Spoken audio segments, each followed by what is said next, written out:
to incentivize people to pay their taxes? That's a good question. I think there is some panacea. There is somewhere we can borrow. When Kibaki came to power in 2002, what they did is they made money available, so that then that drove up investment. And I've mentioned this, that investment creates employment creates income creates savings create investment. So it's a cycle. So you want to focus your attention on as much investment as possible needs to be made in that economy. An economy is driven by investment. Now, for that to happen, you need to work on two things. One, you need to ensure that money is availed to people through lower interest rates and good policies. But the second thing that you need to work on is the tax that we have been talking about needs to be reasonable. When you have tax, you tax everything that is there, especially in a growing economy like ours, and where there is a lot of dependencies. You see, your income is not just your income. Your income is depended upon by a host of other Kenyans as well, who are hoping that CT will send them something to survive. So, and that's a fact, yeah. So then that means we cannot tax our people the same way they do in the West. For us to be able to appreciate and tax and pay tax the way these guys want, there has to be investment, and that needs to make that means that the tax rate need to come down, and that means that the interest rate needs to come down. Is that what stops Kenya from being an investment-heavy economy? Is that what stops it from being, an investment inviter? Yes and no, but the no part is we are also corrupt. Oh yeah. You bring money and someone in government asks you for a kickback. You go elsewhere where they are ready to accept investment, and there is no such request. Obviously, you will go to where there is no such requests. The thing is, this is very interesting, because I think the entire ministry, it's MITI, Ministry of Trade and Investment, Trade and everything. Yeah. I think they were tasked with the responsibility of, I believe, they were here. The number that they gave us was in the trillions of shillings, in the millions of dollars, in terms of the open arm request now that Kenya is actually bringing investment. But if we're looking at that vis-a-vis what you're saying now, then again, we're looking at another place where there's counterintuitive, where it's counterintuitive. Open arms with outstretched hands. Exactly. You're opening your arms and saying, come in, but at the same time, your hands are open saying, well, what are you going to give me? Right. So then how... Because if we want to look at what you said before, that you can't, number one, we know it is not possible to tax your way to prosperity. You cannot do that. Neither do we have any economy on the globe that was able to develop without a strong economy. You can't, it's not possible. You must have this investment portfolio or industrialization that we talk about. It's not possible to do that. So when we say you cannot tax like the West, and the question that CT asked, how do we get people wanting to pay more tax? Well, for God's sake, if you do the things that you should do with the tax, correct, then would you not invite an appetite where people are saying, okay, well, it looks like these fellas are actually doing what they should do with the money. Right. I don't mind giving you up to half of what I earn, because that means I don't have to spend it again to get these things done. Because what are people spending their money on? People are spending their money to survive, right? To eat, to send their children to school, to transport themselves from point A to point B. Savings is a luxury. And to stay well. And to stay well. So if you tax people, like we see heavy taxes on the other side of the pond, where do they go? They go to education. They go to a road network that makes sense. Health. They go towards health, so that you walk into hospital and you're treated for the minutest and the greatest of ailments.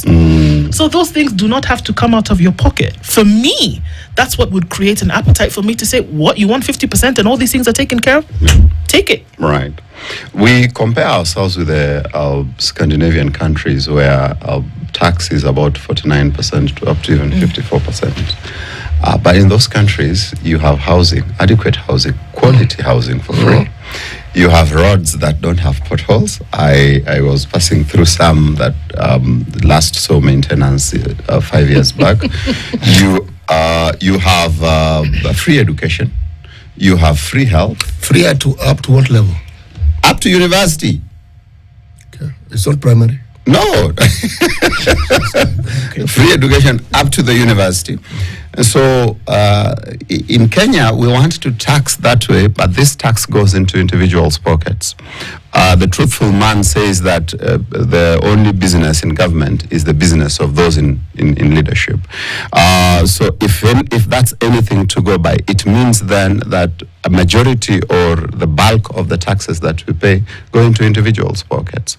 So I agree with you that, yes, if there was a way in which that money is being spent to meet all the needs, so that then I don't have to, the 50% I'm remaining with, I can plan for my vacation, food, save. And save and invest. That would make sense. That would make a lot of sense to Kenyans to pay more taxes. Okay. How then do you justify an austerity doctrine, an austerity perspective about the economy, when every known research, every known thinking has debunked it continuously, and yet somebody's still prescribing it? It's something I find puzzling. Well, the economists in government are interesting. Let me tell you my thought as for where we are right now in terms of the economy. Whether it's austerity, whether it's fiscal consolidation, whether it's spending in agriculture or education or health, we do not have a clear direction on this is where the economy needs to go. That is the problem. So it's like, just try this one. We don't have a policy. We do not have a clear direction on this is where the economy is supposed to Let go. me ask the question again. We do not have a policy, or is our policy confused? It is all over the place. It's a mashup of many micro policies that do not speak the same language towards where we want to go. We have the Vision 2030, and many of the manifestos that these guys come up with today are actually drawn from the vision. So that then at this time, at this very hour, we are supposed to be somewhere where we can say we are food secure. So the cost of food must come down, because food security is not just in terms of availability of food, but it is also access. Am I able to access this food with the little resources I have? The agricultural advisor to the president just a couple of weeks ago told us that there's enough food in the barns. Maize bags in the barns for the year. Let me go back to that conversation of agriculture. When we talk about doing agriculture as a policy driver, as the key policy that should be able to unlock all the others, because we recognize its importance. What we mean is that, one, there needs to be a conducive policy environment. Two, we need inputs. Three, we need infrastructure. Four, there needs to be storage and other logistics that facilitate agriculture. Five, we need to have market dynamics that are favorable. And by market dynamics, we have also mentioned many times that we need to have some sort of a food exchange, an agricultural exchange that copies or mirrors what the Ghanaians have come up with. Talk to us about the Ghanaians a little bit. Let me understand, what is it that the Ghanaians have come up So with? what happens is they have a food exchange. Like, this is the price of maize in Accra. This is the price of maize in Kumasi. So it's all in one place. This is the price of beans. This is the price. So the price differences have been managed, because there's what we call artificial inflation, where someone just, that's not the price, it's way above the price, and someone just comes up with a price which makes no sense and charges people. And so that information availability sorts that. In Kisumu, you can find sometimes that the price of maize is 1,000 shillings more than the price of maize in Kakamega, which is less than 100 kilometers away. Just because somebody wanted to. Yes, just because someone carried it from Kitale and brought it to Kisumu. And they charge you 1,000 shillings more. Now, if we had an agricultural exchange somehow, then the people in Kisumu would realize, wait a minute, you are being unreasonable with your pricing. I'll go and get in Majengo or in Chavakali and with a lower price. And so that would drive the price lower. 1,000 shillings might look small in the short run, but 1,000 shillings against 1 million bags, that's around 7 billion shillings. If you said we are using 1 billion bag in 1 million bag in a month, man, that's 84 billion in a year. In 84 billion in a year, it means the economy of Kisumu is poorer by 80 billion in a year, merely because of lack of information. And so they would blame the government that the high cost of food is high, merely because of lack of information. And so when you come to agriculture and you say one input, and you ignore all these other things, and you say that because of one input, then our policy of agriculture is very successful, and so we are now proud to say that we are doing something, I think we are missing the point. So we need to have a conversation about, are there other inputs that are required? And these inputs, are they only given to what we call agriculture-rich areas? Do we not want to support other areas as well to be food secure? We also need to go into the market dynamics, and some of them have said, like the exchange. We also need to go into storage, because there are places where we still don't have storage facilities for agricultural products.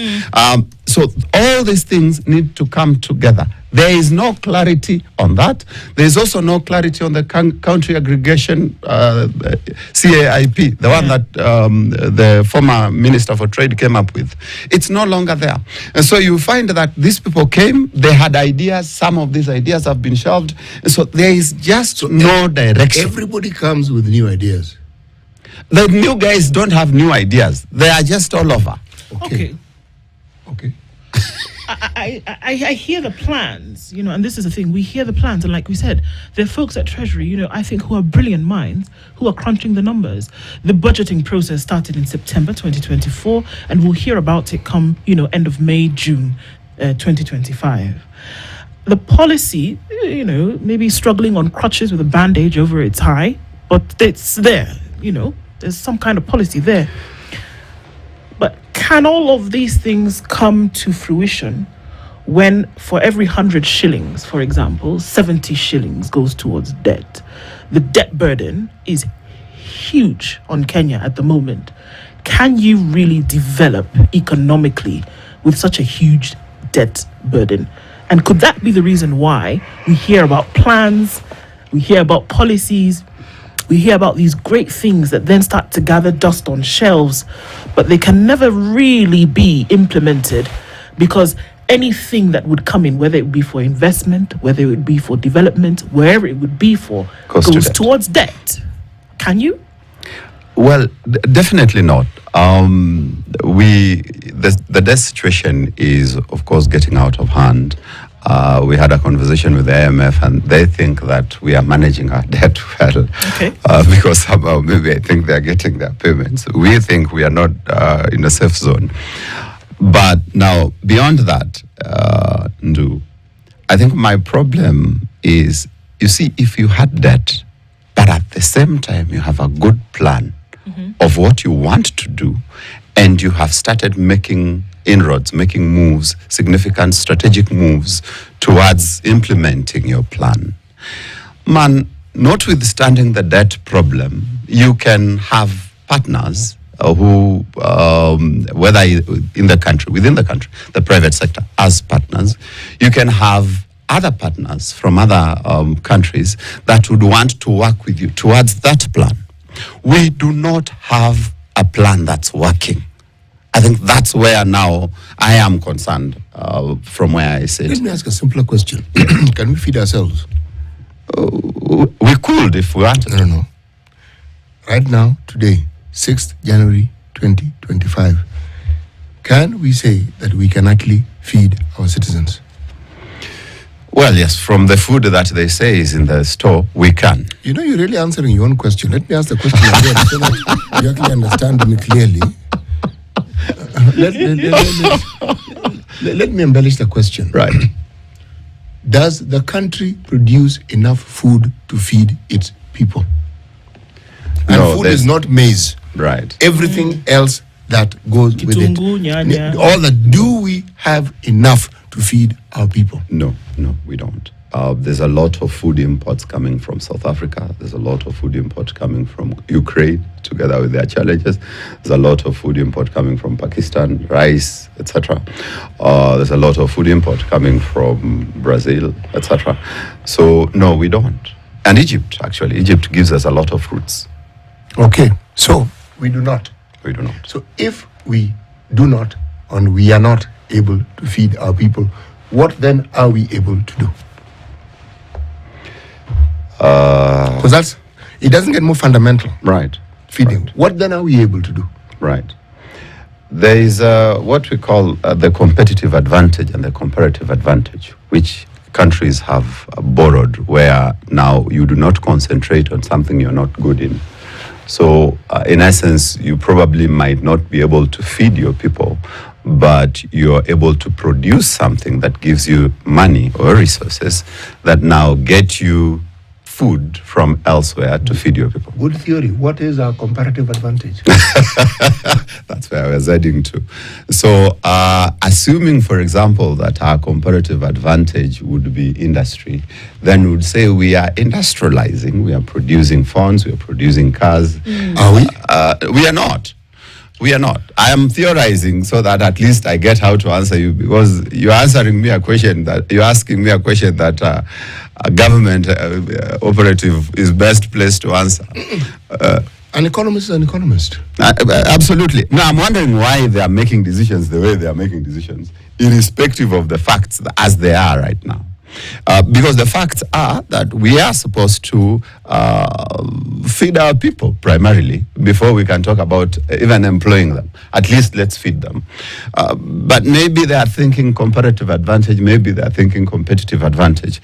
But the question is then, what is our comparative advantage? What is our competitive advantage? If you ask me, from where I sit, we are an agricultural country. Are we? Yes, we are. We are on the tropical. We keep saying we are. What is this thing that we do that makes us an agricultural country? We produce coffee and we produce tea, and then they are taken abroad, and then now they are rebranded and they are sold. The bulk of our farmers are subsistence farmers. So, Yes. So, We are an agricultural country, and allow me to assert that, because the counties that are agricultural tend to be wealthier than the countries that are not. Because that is that the measure of definition that we use, that there are counties who produce and are wealthier than others, and then you can consolidate that and say Kenya is an agricultural country? We are an agricultural country because it's the mainstay, the main production item. Sure. So everything else emanates from it. From that, okay. We have industries, yes, but they are not yet where they should be. The production from industries do not really. these industries that we have, which are they exactly? Mabati rolling mills. Oh, wow. So then the point that I'm trying to say is we are comparatively stronger in agriculture, yet we do not produce in agriculture. So that's a big gap. And that's why you'd find that by now we should be food secure, and by now it should be able to be accessed by as many people as possible. And we have come up with projects like Galana Kulalu, which have since failed because it is important that before we talk about Vision 2030 being successful, being a mid-income country, being industrial, we must be able to feed our people. That has been abandoned. So that then now there's a mashup of policies here and there, and there's no clarity on where we are going. Ramoke, in 1 minute, what would you say is the sole, or at least one that has the lion's share, impediment towards Kenya moving from where it is to then be a progressively developed economy? I think it's mismanagement. It's lack of good governance, lack of leadership. Because if anything about corruption is, if the corruption figures we are seeing are anything to go by, it means that people are in government to do business, to do their own business. So that any policy that is being advanced is what is in it for me, as opposed to what is in it for the country. And if we can shift from that and start electing leaders that are worth their salt, we'll probably make progress. Do you see that time coming? I hope so. I hope so. You have Okia tomorrow. You can ask him if he's the guy. No, we will ask him. But as you leave, let me just mention one thing. Right. 8 years of Idi Amin's rule, when Uganda was in turmoil, they could feed their people.